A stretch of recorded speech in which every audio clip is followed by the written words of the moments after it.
نحمده ونصلي على رسوله الكريم اما بعد بسم اللہ الرحمن الرحیم۔ آج ہم سورہ فاتحہ کی چوتھی آیت پڑھیں گے، یعنی ایاک نعبد و ایاک نستعین۔ اس آیت کا ایک حصہ اللہ تعالیٰ کی حمد و ثنا اور دوسرا حصہ انسان کی طرف سے دعا اور درخواست کا ہے۔ تو اس کا لفظ نعبد جو کہ عبادت سے نکلا ہے، اور اس کے معنی ہے کسی کی انتہائی تعظیم اور محبت کی وجہ سے اس کے سامنے اپنے آپ کو جھکا دینا اور اپنی عاجزی کو ظاہر کرنا۔ اور دوسرا لفظ ہے نستعین جو کہ استعانت سے ہے، اور اس کے معنی ہے کسی سے مدد مانگنا۔ تو آیت کا ترجمہ یہ ہوا کہ ہم تیری ہی عبادت کرتے ہیں اور صرف تجھی سے مدد مانگتے ہیں۔ اس آیت سے پہلے ہم پچھلی آیتوں کے متعلق ایک بات کو سمجھتے ہیں، وہ یہ کہ انسان پر سے تین حالات گزرتے ہیں، ایک ہے ماضی، دوسرا حال اور تیسرا مستقبل، یعنی پاسٹ، پریزنٹ اور فیوچر۔ تو پچھلی تین آیتوں میں اللہ تعالیٰ نے انسان کو اس بات کی طرف توجہ دلائی ہے کہ انسان اپنے ماضی اور اپنے حال اور اپنے مستقبل میں اللہ ہی کا محتاج ہے۔ ماضی میں اس طرح کہ انسان کچھ بھی نہیں تھا، تو اللہ تعالیٰ نے آیت الرحمن الرحیم کے مطابق اپنی صفت رحمت کے تقاضے سے انسان کو پیدا کیا، اور پریزنٹ میں اس طور پر کہ آیت الحمدللہ رب العالمین کے مطابق اللہ تعالیٰ رب العالمین ہے، تو انسان کو اس کے پریزنٹ میں بھی وہ پال رہا ہے اور اس کی پرورش کر رہا ہے۔ اور مستقبل میں اس طرح کہ آیت مالک یوم الدین کے مطابق اللہ تعالیٰ روز جزا کا مالک ہے، تو اس دن انسان کو اپنی نجات کے لیے اللہ تعالیٰ کی مدد کی ضرورت ہوگی، اور اللہ کے سوا اس دن بھی کوئی انسان کی مدد کرنے والا نہیں ہوگا۔ تو اس لحاظ سے تینوں مراحل میں انسان اللہ تعالیٰ کا ہی محتاج رہے گا۔ اور جب یہ بات معلوم ہو گئی کہ انسان ہر حال میں اللہ ہی کا محتاج ہے، اور ہر اعتبار سے اور ہر حال میں اللہ ہی انسان کی مدد کر سکتا ہے، تو پھر عقل کا یہ تقاضا ہے کہ عبادت بھی اسی ذات کی جائے اور پرستش بھی اسی ذات کی جائے جو ہر حال میں مدد کرنے والی ہو، جو ہر حال میں ساتھ دینے والی ہو۔ اور جب انسان اللہ تعالیٰ کی عظمت اور بلندی کو اور اپنے حقیر اور لاچار ہونے کو سمجھ لے گا، تو ضرور کہے گا کہ ایاک نعبد و ایاک نستعین، کہ اللہ ہم تیری ہی عبادت کرتے ہیں اور صرف تجھی سے مدد مانگتے ہیں۔ اور آیت ایاک نعبد و ایاک نستعین سے یہ بات بھی پتہ چلتی ہے کہ عبادت اور مدد مانگنے کے لائق صرف اللہ ہی کی ذات ہے۔ تو اللہ کے علاوہ نہ کسی نبی یا ولی کی قبر پر جا کر کسی اپنی حاجت کا سوال ان سے کیا جائے، اور نہ کسی بت اور نہ کسی پتھر کے سامنے اپنے آپ کو جھکایا جائے، بلکہ صرف اور صرف اللہ تعالیٰ ہی کے سامنے سجدہ کیا جائے اور اللہ ہی سے اپنی حاجتوں کو مانگا جائے۔ اس آیت میں ایک بات اور قابل غور ہے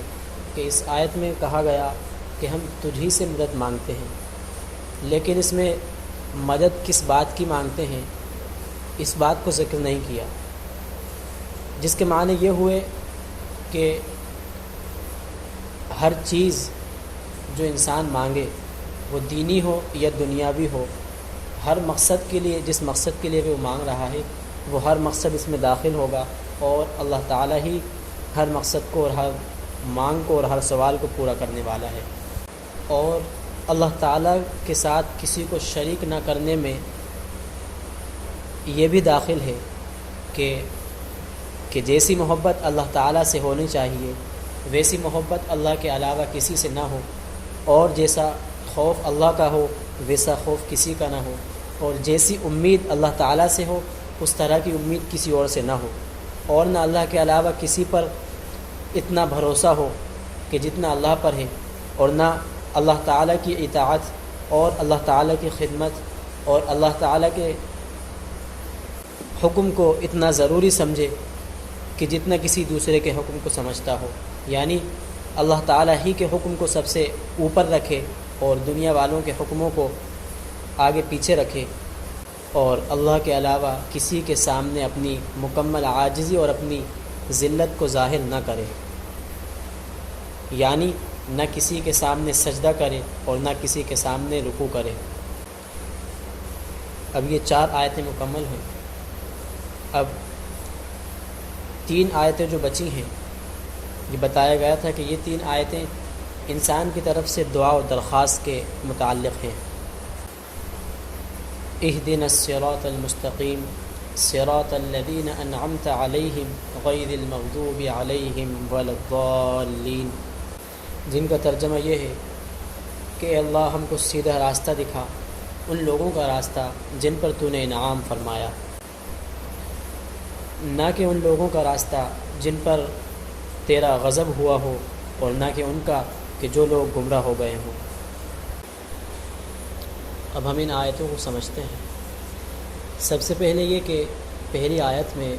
صراط مستقیم کی دعا کی گئی ہے، اور یہ آیت تمام انسانوں کے لیے ہے، تو اس میں عام انسانوں کے لیے ہدایت کی دعا کا تو ٹھیک ہے، سمجھ میں آتی ہے، لیکن انبیاء کرام اور اولیاء اللہ جو کہ پہلے سے صراط مستقیم پر ہوتے ہیں، ہدایت پر ہوتے ہیں، اور وہ تو دوسروں کی ہدایت کا بھی ذریعہ بنتے ہیں، تو ان لوگوں کے ہدایت طلب کرنے کا مطلب کیا ہوا؟ تو اس بات کے جواب کو ہم تفصیل کے ساتھ سمجھیں گے۔ سب سے پہلے ہم ہدایت کے معنی کو سمجھتے ہیں کہ ہدایت کہتے کسے ہیں۔ تو ہدایت کے لفظ کے متعلق امام راغب اصفہانی رحمۃ اللہ علیہ نے بہترین تشریح اپنی کتاب میں لکھی ہے، جس کا خلاصہ یہ ہے کہ کسی شخص کو اس کی منزل مقصود، یعنی اس کے ٹارگیٹ اور اس کے گول کا راستہ بڑی مہربانی کے ساتھ، شفقت کے ساتھ اس کو دکھانا، اس کو ہدایت کہتے ہیں۔ یعنی راستہ دکھانے میں کوئی زور و زبردستی نہ ہو، مہربانی اور شفقت کے ساتھ اس کو راستہ دکھایا جائے، تو اس کو ہدایت کہا جاتا ہے۔ اور حقیقت میں ہدایت دینا صرف اللہ تعالیٰ ہی کا کام ہے، لیکن اس کے مختلف درجات ہیں۔ تو ہدایت کی پہلی قسم عام ہے، یعنی کہ کامن ہے، جو کائنات کی ہر چیز، انسان، جاندار،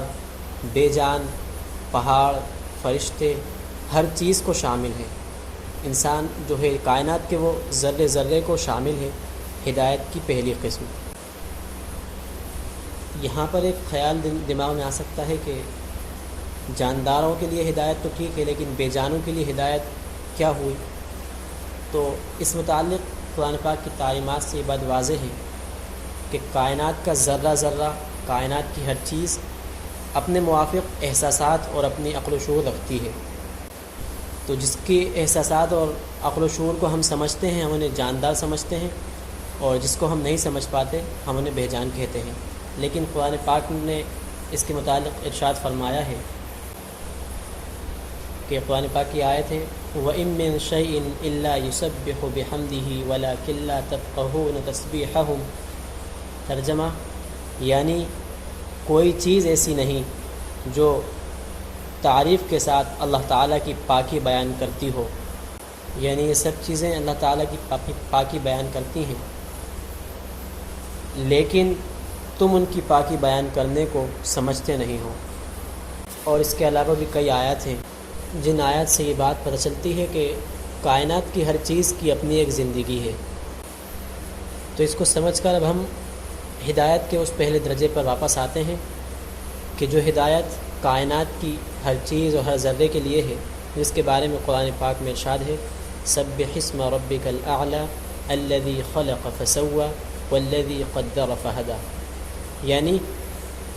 آپ اپنے پروردگار عالی شان کی تسبیح کیجئے جس نے ساری مخلوق کو بنایا، پھر ٹھیک بنایا، اور جس نے تجویز کیا اور پھر راہ بتائی۔ یعنی اللہ تعالیٰ نے تمام مخلوقات کو اپنے اپنے مزاج کے اعتبار سے پیدا کیا اور ان کو خاص خاص خدمتیں ان کے لیے متعین کر دیں اور انہیں ان خدمتوں کے حساب سے ہدایت عطا کی۔ تو اسی عام ہدایت کا نتیجہ ہے کہ کائنات کی ہر چیز اللہ کی طرف سے مقرر کیے ہوئے فرض کو سلیقے کے ساتھ ادا کر رہی ہے، اور جس کو جو کام دیا گیا ہے اس کو وہ بخوبی نبھا رہی ہے۔ یعنی زبان سے کوئی لفظ نکلتا ہے تو اس کو کان ہی سنتا ہے، کیونکہ کان کے ذمے اس کا سننا ہے، حالانکہ ناک اور آنکھیں کان سے قریب تھیں اور زبان کے نکلے ہوئے لفظ کو پہلے سن سکتی تھیں، لیکن وہ ان کا کام نہیں تھا۔ اللہ تعالیٰ نے جو ان کے مقرر کام کر دیے ہیں انہی کو وہ بخوبی نبھاتے ہیں، لیکن انسان اپنے کاموں سے اور اپنے رب کی طرف سے مقرر کیے ہوئے کاموں کو اس ڈھنگ سے ادا نہیں کرتا جیسے کہ باقی مخلوق کرتی ہے۔ اللہ تعالیٰ ہم سب کو اپنی کوتاہیوں کے لیے اللہ سے معافی مانگنے کی اور اپنے آپ کو اللہ تعالیٰ کے احکام پر لانے کی توفیق عطا فرمائے۔ آج کا سبق یہیں تک۔ اب ہدایت کے جو 2 مرحلے باقی ہیں، جو 2 قسمیں باقی ہیں، ان کو ہم کل کے سبق میں سمجھیں گے انشاءاللہ۔